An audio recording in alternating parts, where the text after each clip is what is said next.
Baik, selamat siang buat teman-teman dengan Pak dosen. Saya dari kelompok 3 atas nama Yuna Yaung akan mempresentasikan kami. Baik, di sini kami akan membawa tentang hakikat PKAM. PKAM adalah singkatan dari pembelajaran aktif, kreatif, efisien, dan menyenangkan.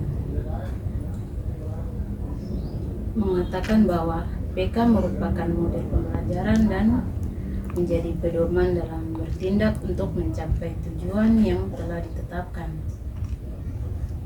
PK berasal dari konsep bahwa pembelajaran harus berpusat pada anak atau dalam kurung student concerning learning, dan pembelajaran harus bersifat menyenangkan atau dalam kurung learning is fun. Agar menyenangkan termotivasi untuk terus berpelajaran sendiri tanpa diperintah dan mereka tidak merasa terbebani atau takut. PK menjadi demikian terkenal dalam pembelajaran di negeri ini. Perubahan paradigma pembelajaran dari singkatan DDCA dalam kurung datang, duduk, catat, dan hafal sampai dengan singkatan CBSA dalam kurung cara belajar siswa aktif, dan kemudian mengalami proses metafosa menjadi PK telah menjadi jalan yang panjang dan berliku-liku. Baik, di sini saya akan menjelaskan tentang PK.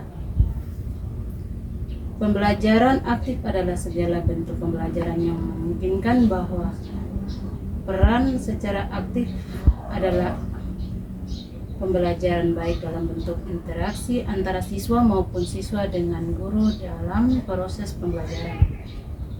Kegiatan-kegiatan yang dimaksud adalah kegiatan yang mengarah pada proses pembelajaran seperti bertanya, mengajukan pendapat, mengerjakan tugas-tugas, dan menjawab pertanyaan guru, dan bisa bekerja sama dengan siswa lainnya, serta bertanggung jawab terhadap tugas yang diberikan. Dari segi guru, aktif membantu kegiatan belajar siswa, memberi umpan balik, mengajukan pertanyaan, mementangkan dan pertanyakan gagasan siswa. Oleh pembelajaran aktif dalam materi penjumlahan bilangan bulat, yaitu A. Aktif menjawab pertanyaan dari guru. B. Aktif mengungkapkan pendapat. C. Aktif mengajukan pertanyaan. D. Manipulasi kartu berwarna dengan tepat. E. Menjumlahkan bilangan bulat dengan cara manipulasi kartu bahwa berwarna dengan benar. F. Bertanggung jawab hasil kerja.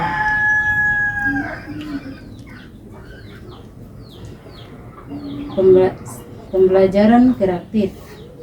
Pembelajaran yang kreatif penekanan lebih pada guru yang tentunya akan berimplikasi pada kreativitas siswa yang mengimbangi kreativitas yang dikembangkan gurunya. Untuk meningkatkan taraf kreativitas yang beragam, membuat alat bantu belajar sederhana dan memilih media yang sesuai dengan materi yang diajarkan. Sedangkan dari segi siswa, merancang atau membuat sesuatu yang menulis, mengarang. Contoh pembelajaran yang kreatif dalam materi menjumlahkan bilangan bulat adalah A. Siswa dapat manipulasi kartu berwarna yang ada tanpa harus dijelaskan secara berulang-ulang oleh guru. B. Memberikan kebebasan pada siswa tanpa bimbingan guru maupun teman untuk terlibat aktif dalam mendiskusikan soal-soal. C. menjelaskan konsep penjumlahan bilangan bulat dengan bahasa mereka sendiri yang mudah untuk dipahami. D. Membantu teman-teman dalam satu kelompok mengalami kesulitan dalam penjumlahan bilangan bulat. E. Mengomentari jawab siswa lainnya. Siswa dikatakan kreatif apabila mampu melakukan sesuatu yang menghasilkan sebuah kegiatan baru yang diperoleh hasil berpikir kreatif dengan mewujudkan dalam bentuk sebuah hasil karya baru. Pembelajaran efektif. Pembelajaran dapat dikatakan efektif jika mampu memberikan pengalaman baru kepada siswa, membentuk kompetensi siswa, serta mengantarkan mereka ke tujuan yang ingin dicapaikan secara optimal. Hal ini dapat dicapai dengan melibatkan serta mendidik mereka dalam perencanaan, pelaksanaan, dan penilaian dalam pembelajaran. Seluruh siswa harus dilibatkan secara penuh agar bergairah dalam pembelajaran sehingga suasana pembelajaran betul-betul konduktif dan terarah pada tujuan dan pembentukan kompetensi siswa. Pembelajaran efektif perlu didukung oleh suasana dan lingkungan belajar yang mendamai atau konduktif. Oleh karena itu, guru harus mampu mengelolakan siswa, mengelola kegiatan pembelajaran, mengelola isi atau materi pembelajaran, dan mengelola sumber-sumber pembelajaran. Menurut More Musme mengatakan bahwa ada tujuan langkah-langkah dalam tujuan kompetensi 3. Pembelajaran, perencanaan pembelajaran kepada siswa. 4.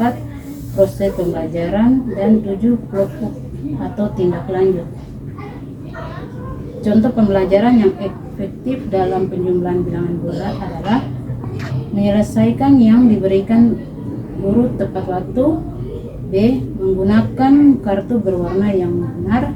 C. Mengerjakan soal dengan benar dan rapi. D. Mampu manipulasi peran dengan benar. Pembelajaran menyenangkan atau dalam kurung joyful stimulation merupakan suatu proses pembelajaran yang di dalamnya terdapat suatu kohesi yang kuat antara guru dan siswa tanpa ada perasaan terpaksa atau tertekan, dalam kurung not under pressure, sehingga dapat membuat hasil belajar siswa meningkatkan. Agar menyenangkan diperlukan afirmasi atau dalam kurung penguatan atau penegasan, memberikan pengakuan dan merayakan kerja kerasnya dengan tepuk tangan, poster umum, catat pribadi, atau saling menghargai untuk meningkatkan taraf menyenangkan yang dilakukan guru dan siswa dalam kegiatan pembelajaran.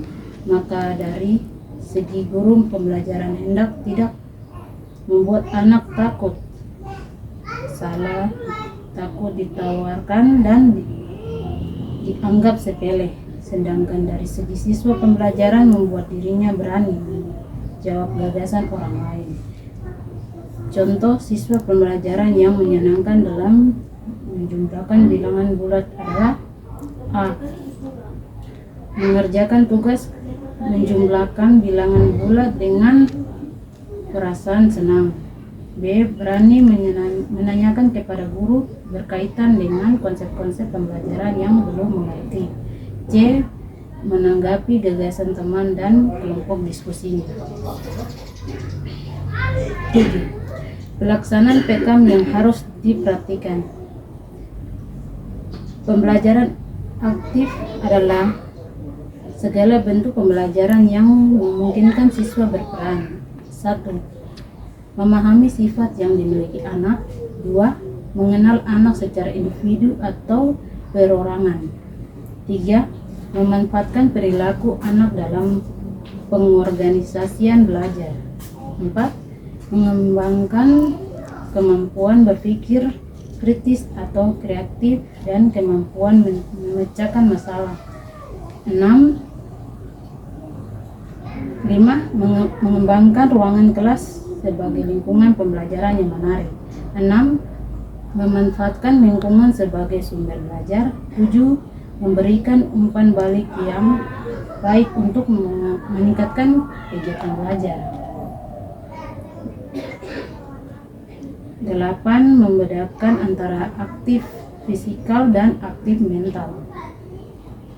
Prinsip PKM. 1. Mengalami atau siswa terlibat secara aktif mental maupun emosional. 2. Komunikasi. Kegiatan pembelajaran memungkinkan terjadi kemungkinan antara guru dan siswa. 3. Interaksi. Interaksi atau kegiatan pembelajaran memungkinkan terjadi interaksi multiarah. 4. Atau kegiatan pembelajaran memungkinkan siswa memikirkan kembali apa yang telah digunakan. Baik, sekian dan terima kasih atas waktu yang diberikan oleh teman-teman dan Bapak dosen yang mengeluarkan waktu untuk presentasi saya. Saya atas nama Shina Yaung dari kelompok 3 mengucapkan terima kasih banyak. Selamat siang.